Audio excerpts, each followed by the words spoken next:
Hi guys, welcome back to The Learning Gardener. My name is Pip and we are going to do an early summer garden tour. It is the 18th of December, which means we are 18 days into summer here in Australia, and it has been very, very, very hot. Thankfully today a cool change has come through and it's nice and early, so I thought I'd get out here before it becomes too difficult to see with the light changes that'll happen throughout the day. So I thought we'd start this tour at the front of the garden here at the arches where the roses, I still haven't suspended them. Hopefully I will make the new archway in the next couple of days because I think these guys desperately need support.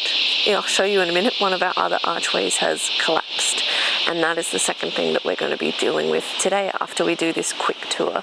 So some garden beds there's not a lot happening, and so it will be a quick run around the garden just so you guys can see beginning of summer and end of summer how much things have changed, because obviously we've had a very delayed season, and yeah, I've been slow getting things into the ground because of everything that's happened, which leads me to say once again thank you so much for all the recent support on all the videos and all everybody's lovely comments. It's been very, very much appreciated, and given that we are almost at Christmas and we are most definitely in the holiday period, I just want to say happy holidays to everyone, and I hope you all have a lovely 2025. So just for context, we're going to start over this side of the garden.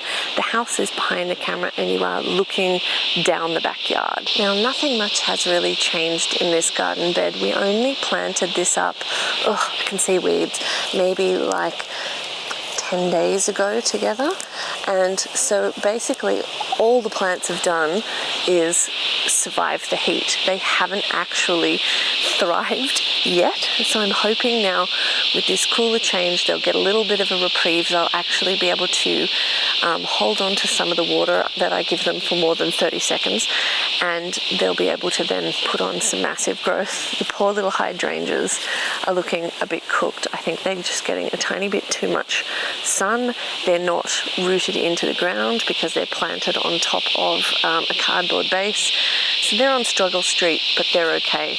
The Australian natives of course are totally fine. The lamb's ears, totally fine. They are much hardier in drought conditions. The Dahlia is doing beautifully.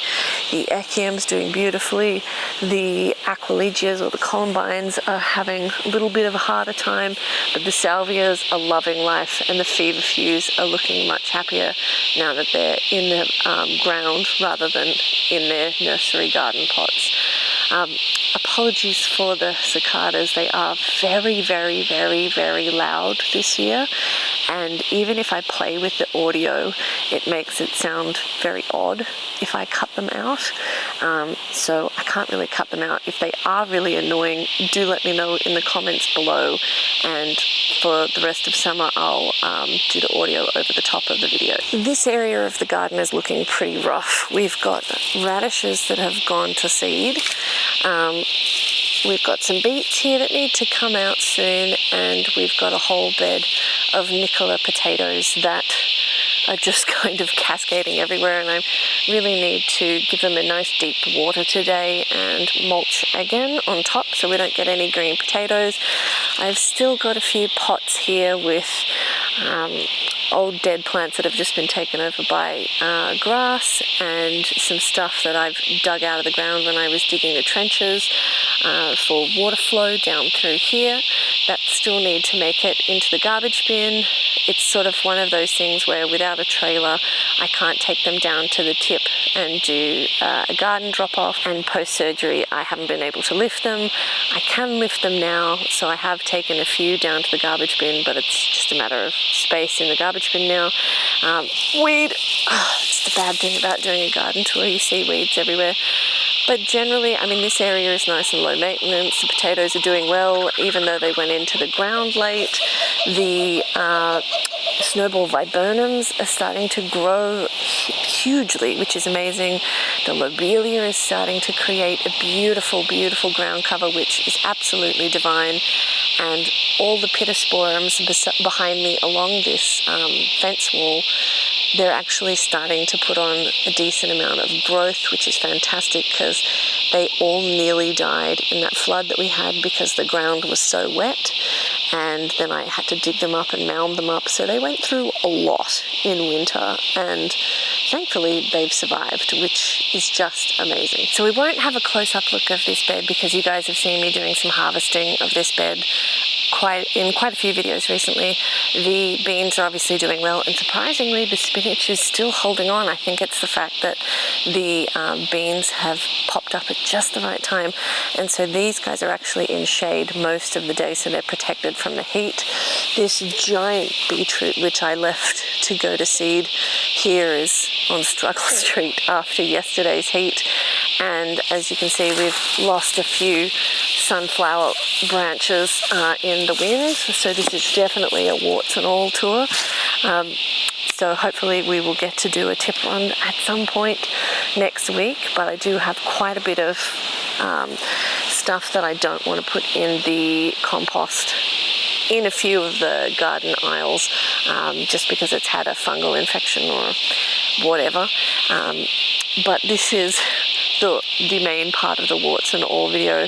You can now see through to the back of the garden. From here you can see our Ollie scarecrow, because the trombitino, or however you say it, the giant squash, has broken the archway that it was on. It wasn't even that windy. I was out here one minute and it was fine, and out here the next minute and it was on the floor. So this is the thing that we're going to be dealing with after the garden tour. These are from Bunnings. I had seen reviews like well after I bought this online that said they snap, and that is true. So we're going to have to do something with this. So I know what I'm going to do to try and get around this issue. I just don't know whether we're going to be able to salvage the whole plant and whether the fruits or the squashes will be able to stay on there, or if I'll need to cut them off in order to suspend it onto something else. But the tomatoes that I put in here late are mostly coming along. There's some teeny tiny ones at the front that are not really doing all that well, but obviously the volunteer sunflowers were in theory doing pretty well until they broke. There's a large one in the corner which I'll show you that I had to suspend to the rose archway because it was just so tall and huge that it was flopping over. But there's a lot of what you'll see is empty space in some of these beds, and this one in particular. So I've just sowed some radishes, I've just sowed some more beets, and I sowed some more lettuce on this side. So I can't see any of the lettuce coming up yet. The beets and the radishes have emerged, which is great. So I'm just filling up empty space with seeds. I'm mostly just chucking beetroot seeds and lettuce seeds in at this point. I have struggled with germination this year, but I want to get the garden beds nice and full. That was the goal for this year, and so far it's not going all that well. So, you know, we keep trying. My favorite thing in this bed, and we're on the back side of it now, is actually these beautiful, beautiful white echinaceas. I didn't think I would like white echinacea because I thought, wow, what a boring flower when you could have color. But it's something about the combination of the green and the white. It's just beautiful, and I am so happy if this wants to get huge and massive, and I hope that I'll be able to harvest some seed and grow more from it. I think I do have some more, I think it's called white swan echinacea seeds inside. So worst case scenario, I can sow some more of those. But I have found with the other echinaceas I bought that are colourful, like yellows and salmons and reds, that the seeds from them don't do anything. So far I've just had purple ones germinate. So we shall see, but oh, they're absolutely divine.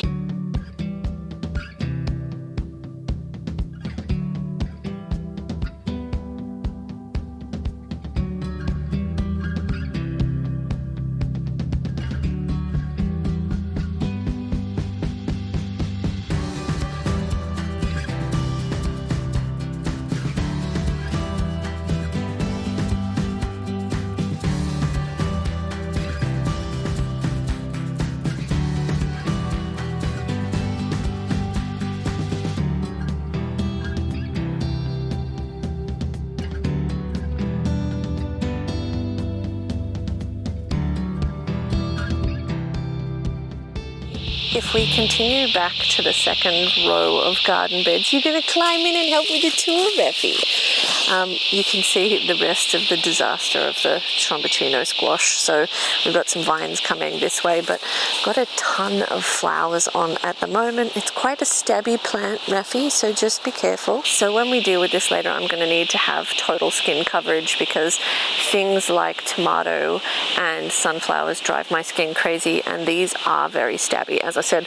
But there's so many flowers, I'm going to have to work out what to do with a Tromboncino squash. So if you have any ideas, let me know. I know that if you let them fully mature, you can kind of use them like a winter squash, and that they supposedly have a bit more of a nutty flavor. But there are, I'll show you close up here, a ton of very large fruit, and the one that I was originally watching rotted, and then all of a sudden 6 days later you have these absolutely massive squash. But if this is anything to go by, even if I have to cut back some of the vine to actually construct something new to hold this off the floor, then I mean, it'll be fine. There's so much here. It's just absolutely crazy. But I want to open up the pathway. I don't want to have something for snakes to hide in and under. I'm just not interested. But what else have we got in this garden bed? We've got a stevia plant, which I have freeze-dried some of the leaves in the past, but I haven't actually cooked with it yet. I need to try and work out what to do with that, but I might also just freeze dry some leaves in the interim so that I give myself some time. We've got a beautiful red Echinacea here, one zucchini plant. This is my main zucchini plant at the moment. It's already produced some whoppers, including one that was 2.2 kilos, and it turned up within a week, which is crazy. Got some true English lavender buried. I hope the audio is okay with the wind. And we have a capsicum that survived since last year. But we do have, in theory, some empty space in the middle, but obviously that is going to depend on how this gets suspended, and it might actually not be worth planting anything much beyond lettuce here, given that this thing is a bit of a beast. Behind me, this is a bed that we planted up very recently together. We took the artichokes out. I've lifted up the what do I want to call this? The panels. The tomatoes have put on some growth, the sunflowers have put on some growth, and the seedlings have emerged, but there's really nothing much happening in this bed. It's just waiting for tiny, tiny germinated seeds to become something more significant.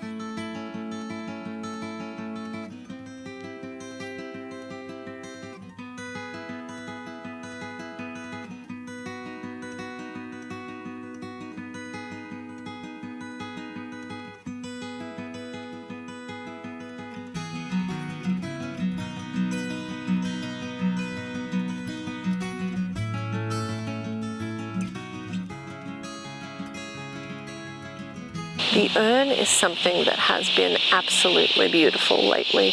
I wanted to try and hold out till Christmas. We've got, what, a week to go? I think it's next Wednesday. But a lot of the blooms actually are pretty cooked and they need to be cut back. But it has been so beautiful to be able to look through the kitchen window and look down the archway lane and be able to see this beautiful glowing purple blue, massive flowers, massive bunch of flowers just sticking out. They're such a beautiful centerpiece. I really need to work on my mid and spiller section because the Aquilegias, they're just a nice foliage at this point. The billy buttons are done, but I want to leave them in because they are they're not an annual, they're a perennial, and the pansies and violas somehow are still alive. I don't quite know how, but it's all looking a bit woody and scrubby now that the columbines have gone to seed, and I want to cut that back and tidy that up a bit more, but I wanted to let the seeds spread in there so it could fill up. It is nice to have something perennial in there because it means I don't have to deal with it that often, but I do sometimes think about popping everything out and just having like an annual show here. I don't know what you guys think of that. Let me know below in the comments, but I'm living for this at the moment, having it just looks so beautiful when you look down the archway alley. In the third row, we've still got the trench that I need to deal with. We've got parsley going to seed. Around where I removed that pineapple tomato that was rotting from the inside, but looked beautiful and healthy from the outside, but with slightly weird looking leaves. I've planted some sunflower seeds around here, and I just discovered on the deck I've got some actual germinated sunflowers. So I'll pop those here because I'm wondering if there was something wrong with the soil that they came in, because they always had slightly weird leaves. And I figured the sunflowers can try and take the toxins out of the ground. We've got a basil that's doing beautifully. We've got some more pineapple tomatoes coming up, and in the front I planted a whole bunch of zinnias, but there's not a huge amount to see here. Sort of similar story with this bed. We've got some beets that are coming out soon, basil doing well, capsicum doing well. This is a type of capsicum I bought at the local hardware store, and normally first year capsicums or sweet peppers I have a terrible time with. They do nothing, they produce fruit, the fruit gets sunburnt and falls off the plant, and it never really becomes anything. But these sweet peppers have been fairly prolific and pretty tasty. This one's got a grub hole in it, but oddly they've been producing a ton of capsicums. They're quite tasty and they're doing really well in this heat as well. So hopefully they survive winter as well, because it'd be nice if these come back year after year. But so far all my peppers, even the hot peppers and the capsicums that didn't do well, it's Raffy trying to get Birdie to play, all survived winter, even though they looked rough as through winter, and they've all come back much stronger than they have last year. I'm just very impressed with this sweet pepper variety. I have no idea what it's called. So these are all Chioggia beets, or however you pronounce it. The basil I'm going to come out and take cuttings of today to, if you just cut a long stem, pop it in some water for 2 weeks, it'll create huge roots, and it'll be way further ahead than any seedlings. We've got some lettuce going to seed here. Here's our beautiful pepper plant doing well. In this bed we've got 3 mortgage lifter tomatoes. You can see this one's doing pretty well. This one has grown quite tall in the midsection to find the sunlight, and we've got another teeny weeny one down there that is on Struggle Street, I think a little bit more, but it's all looking pretty full, and hopefully soon we will start getting some tomatoes. Now if we move from this bed over to this bed, this is currently my favorite area. I love how full it is. I also love that it's kind of that part of summer where everything's looking full and lush and full of potential, but not yet overgrown and manky and crazy. But we've got this absolutely gorgeous lemon echinacea here, which I am loving, and again really hopeful that we might be able to grow some more next time from the seeds, although I did try and fail this year from last year's seeds, but they had only really been in the ground for a little while before they went to seed, because I planted them at the end of the season. So maybe cross your fingers, this year we will get some bit more luck on our side. So if we look at what we've got planted, we've got a couple of beefsteak tomatoes. So there's one here and one in the tomato cage, and then we've got a couple of the yellow scalloped squash, summer squash variety plants in there. We've got beetroots that are going crazy going to seed. These were planted, I think, in winter, but they're doing well. And we've got another beefsteak tomato. Here is a chili plant, which, to be honest, I don't eat much chili, but it is absolutely massive. I actually need to prune it back because it is shading out this squash, and you can see we've got some little peppers there, but this little guy's not doing too well because it's not getting enough sun because this guy's a beast. So I need to do some pruning, but we've just got so many beet seeds incoming, which is fantastic because I love beets. And our sunflowers that we planted in the middle are a little bit underwhelming. These are the teddy bear variety, but I mean, I did jam them in there. You can see a few peppers all in there, but it's nice and jam-packed and looking amazing. I'm sure at some point this is going to look chaotic, way too heavily planted and overgrown. If we look from the other side of the garden bed, you can see at the bottom of the archway I've planted some apple cucumbers. I've also had to cut back the statice, and the summer pastels yarrow are starting to come in here and here, and I have harvested some, hopefully that will dry out in time to make a wreath, but we will see. And we do have another scallop squash on this side that looks like it's got one tiny little squash. I harvested the first two the other day.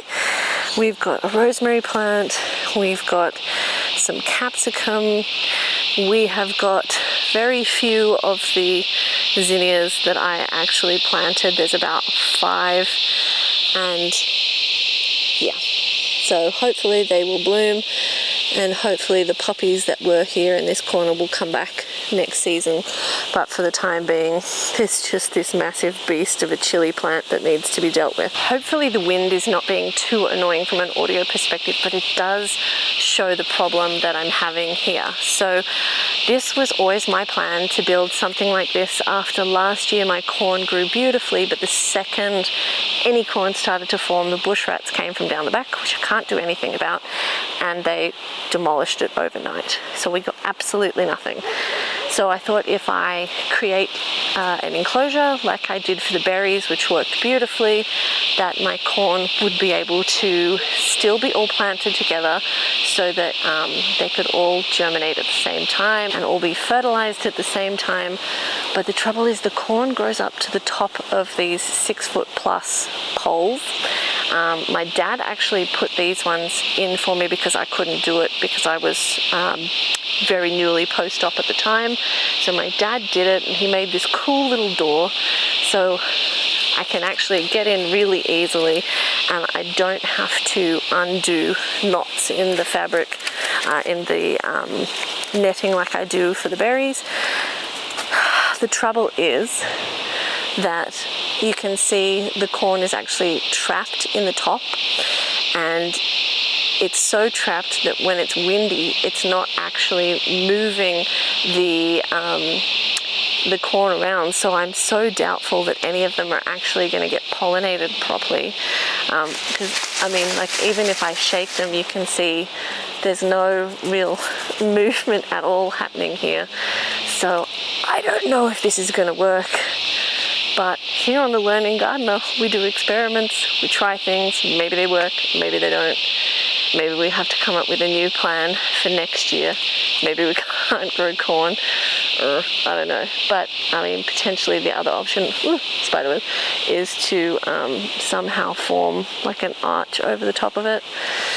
But I mean, it doesn't look like anything's had any pollination, and as I'm watching it, as I'm moving around, I see a ton of aphids on some of that corn on the top there.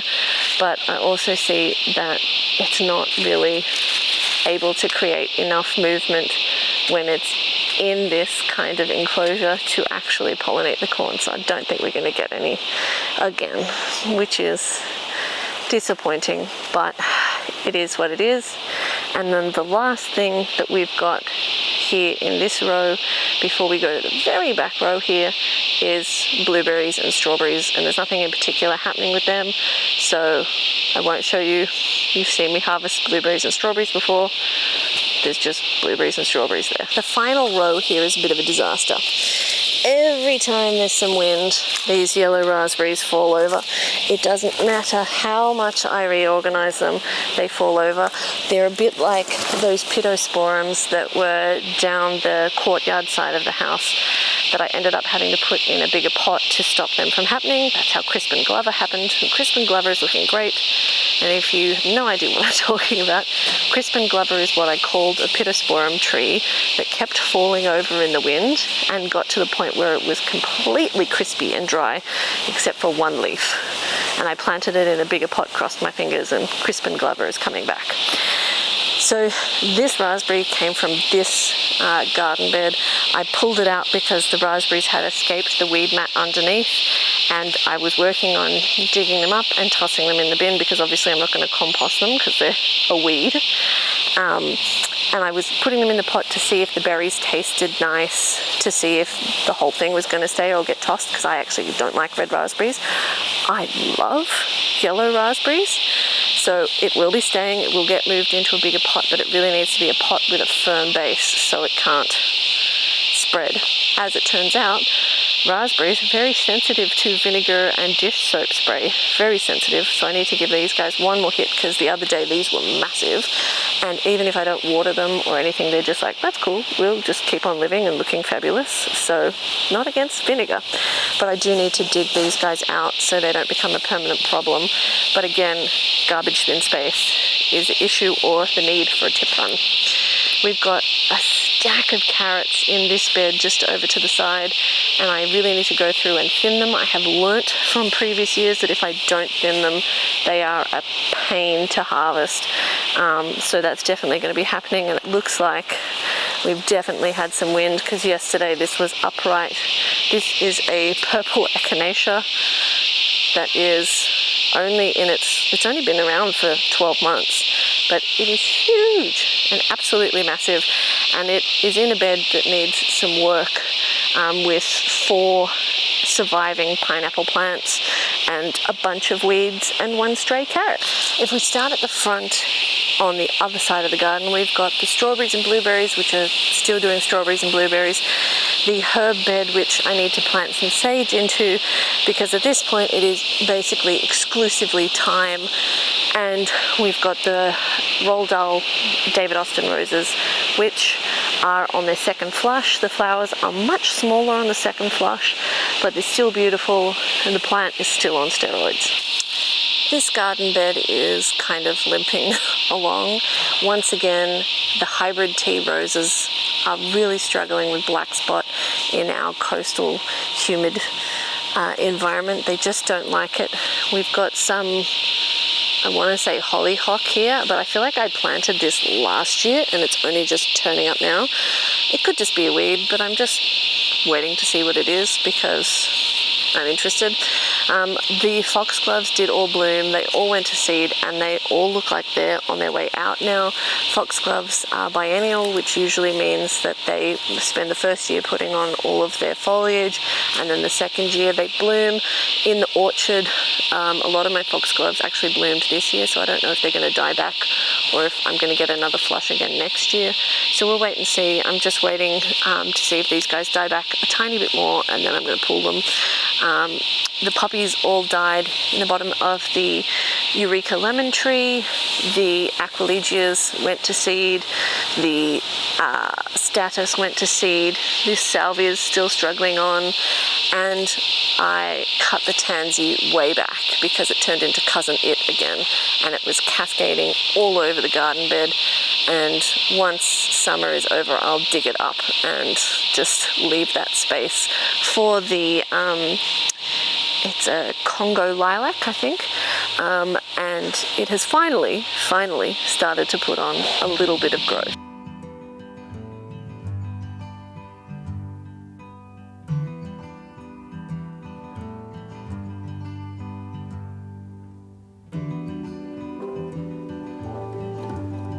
On this side of the garden bed, this is my cut flower garden. In theory, Dahlia alley. The dahlias have been struggling with the heat of the last few days. It's been, I think, a combination of things, really difficult to get moisture into the ground to sort of stay in the garden bed soil because it has been so persistently hot. They've also got the reflective heat off the fence, and they're also just getting cooked in the heat. But the capsicum that limped past winter is trying and putting on some fruit. We will see. This is a green California Wonder capsicum, and I find they just get sunburnt and then they fall off before they can become anything significant. Because the tansy was here, and the idea of the tansy in that round bed that I just showed you was to have it in the corner of the garden bed so that as the puppies run down here and through here, they're running past plants that are tick repellent plants, because there's a lot of ticks in this area, and tansy is a great tick repellent. Because that is coming out, I have replaced it here with a pyrethrum plant, which in theory does the same thing. And so I've popped a couple of pyrethrums along here. We've got a couple of gladioli, some cosmos coming up, but a lot of things got cooked. We've got some celosia here. We've got one peony, which is doing really well here. And then we've mostly got fennel that keeps coming back no matter what I do. I cut that thing right back to the root and it keeps wanting to come through, which is so annoying. But we've got some scabiosa, some paper daisies, more pyrethrum, but mostly just dahlias in this area. And we've got the potato bags. So these new black bags have some red Pontiacs, and the taller grey bags at the back, which actually would have been better for the red Pontiacs, because you actually see the potatoes growing on the stem of the red Pontiacs when you pull the greens out later. These are, I think, Nicola potatoes, which we took out of this bed, and I thought I got them all, but there's still sweet potatoes and potatoes popping up. But I ended up moving the position of this fencing panel for the tomatoes because it was a little bit closer this way and it was just too annoying. But I had to get a shorter fence panel because of the garden archway. Otherwise I would have had an overhanging panel which the puppies would slice themselves with for sure on the way through. So we've got a bunch of unwelcome potatoes coming up here. These are Roma tomatoes. So we planted this on the 9th or 10th of December, and as I said, it's currently the 18th. So I'll show you how much has changed in this bed, which it doesn't look like a lot. There's not a lot happening here, but it's a huge amount of change in a little over 10 days, or even 10 days. And these were seeds, and they've already grown a ton. These were basil cuttings from inside. The squash were tiny, and the sunflowers were tiny too. So, I mean, it's pretty amazing to see what can change in 10 days.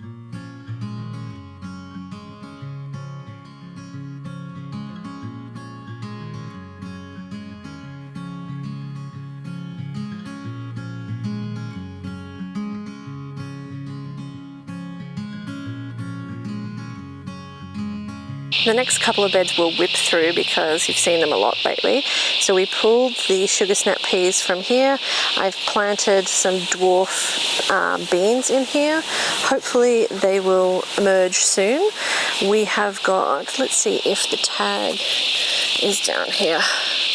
So these are a long, sweet yellow capsicum. They haven't ever turned yellow yet, but they're so prolific and so amazing, and I'm totally stoked with them. And we also have tomato plants emerging. They are a San Marzano, how do I say it? San Marzano tomato variety. And these ones actually died back from the original planting. So these seeds, these were planted as seeds, and you can see they're quite a bit smaller than those ones, but they were only planted about 2 weeks ago and they're already that big, so I'm pretty impressed. And maybe 4 or 5 days ago I scattered marigold seeds, and you can see they're starting to come up in between the tomato plants. Tucked in behind the beautiful pyrethrum, we've got a combination of various Lebanese and apple cucumber plants to climb up the arbor. We have a round zucchini just here, and then a whole bunch of radish, carrot, turnips, I think some lettuce in here, and I had to plant new zucchini seeds here because that one, nothing happened. So this is a bed we planted up recently with beans.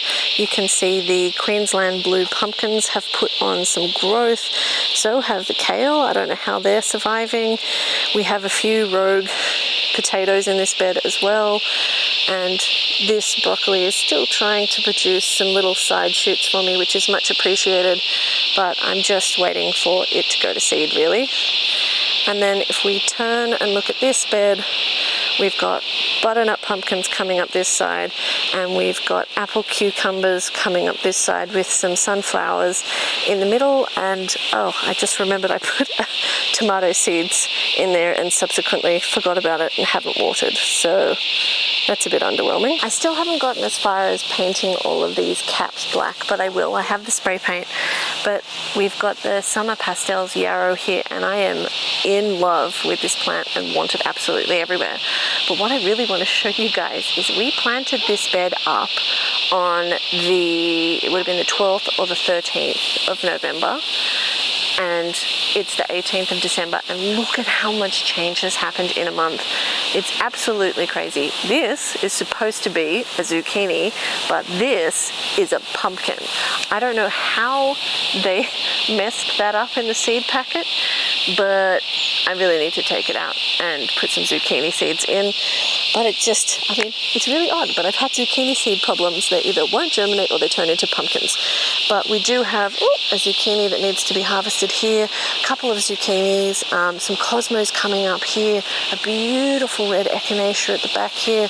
The beets have come up, and I planted the marigolds in kind of like a diamond shape around the tomatoes, and it's so full and flush there. I know tomatoes need air ventilation. They're probably not getting what they actually need because I planted so heavily around it, but I love how it looks. I love how full it looks. This is depressing. This is beautiful. This particular tomato variety is how I knew there was something wrong, other than the strange leaves, with that otherwise healthy looking pineapple tomato over on the other side, because these guys, as I said, were planted a month ago and they've already got flowers on it, whereas that other pineapple tomato had nothing. And I was just like, why isn't it flowering? It's got the same fertilizer. It shouldn't be like an excess nitrogen issue. I actually really need to start holding these guys up onto the grate, but I don't know if these tomato clips will actually do the trick. I've run out of tomato clips and need to order more, but I've got a little bit of lettuce that came up, like 1 or 2 plants that came up from all those seeds we sowed, and we've got the cornflowers at the front. But this area is just looking so amazing and beautiful at this point. I love this point where everything looks green and healthy and not destroyed by the summer heat, but hopefully we'll get some beautiful, beautiful tomatoes from here at some point soon.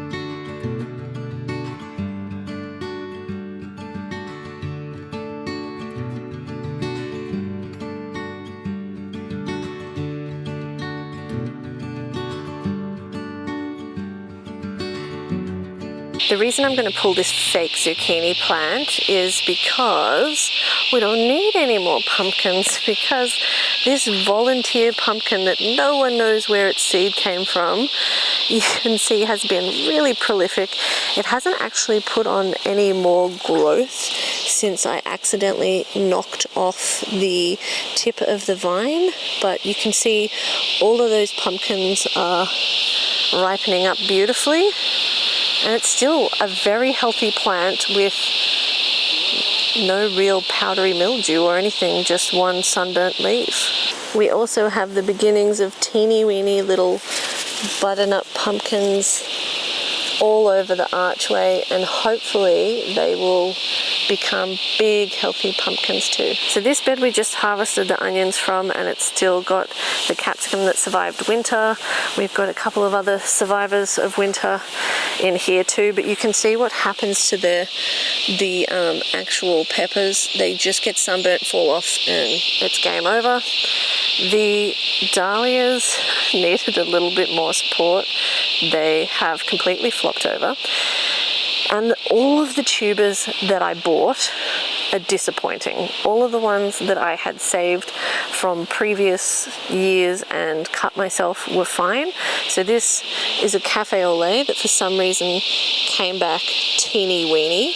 Who knows why? But a lot of the recent purchased dahlias actually just nothing became of them. I know that like there are obviously dahlias that I'm showing you right now and they need a bit of a prune, but there's so many places where they just either produced these way smaller than they were supposed to flowers, or nothing came up at all.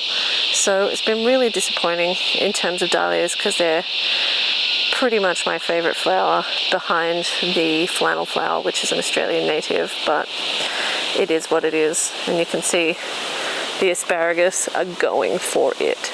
The last two garden beds we've got are this one that I just dumped a whole bunch of seed in, and we've got things like beautiful bells of Ireland coming up, a stack of beetroots, some perennial spinach, or so it's called, we shall see. We've got coriander going to seed, and we've got some absolutely beautiful cornflowers as well. They're looking fantastic. But we've also got the new and improved thornless blackberries. So I came through, unclipped everything, which took a while, and then rotated the panels so they went up higher so that I'd have more clipping space, and I added another panel over here.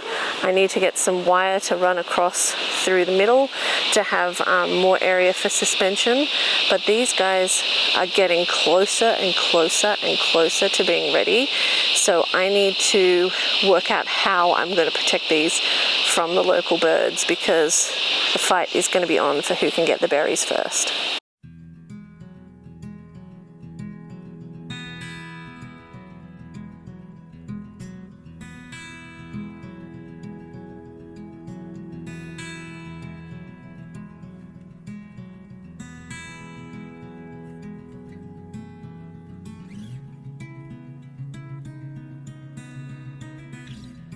The wind is getting pretty bad, the camera is getting flat, so I'm going to go inside, have breakfast, charge the camera, and then we're going to come back outside and sort that tromboncino. But I just wanted to show you the beautiful rose garden and the orchard quickly. I mean, this is the main thing to see. None of the orchard plants appear to be putting on any fruit. They all look really happy and healthy. And we've got the maple syrup tree here, which I need to actually put in the ground at some point. But the backyard at the moment is a total mess because the mower broke and the whippersnapper ran out of electricity, and I'm scared of snakes in summer. So I was waiting for a much cooler day like today to deal with it. But we have a couple of like watermelon seedlings and things like that in the orchard that are slowly growing along, but for the most part there's nothing really significant to show you other than these beautiful roses.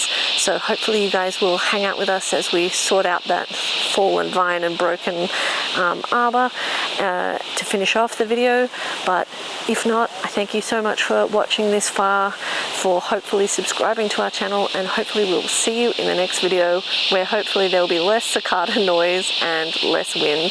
So apologies for the audio, but this is summer in Australia.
bloodshot eyes, talking in your sleep.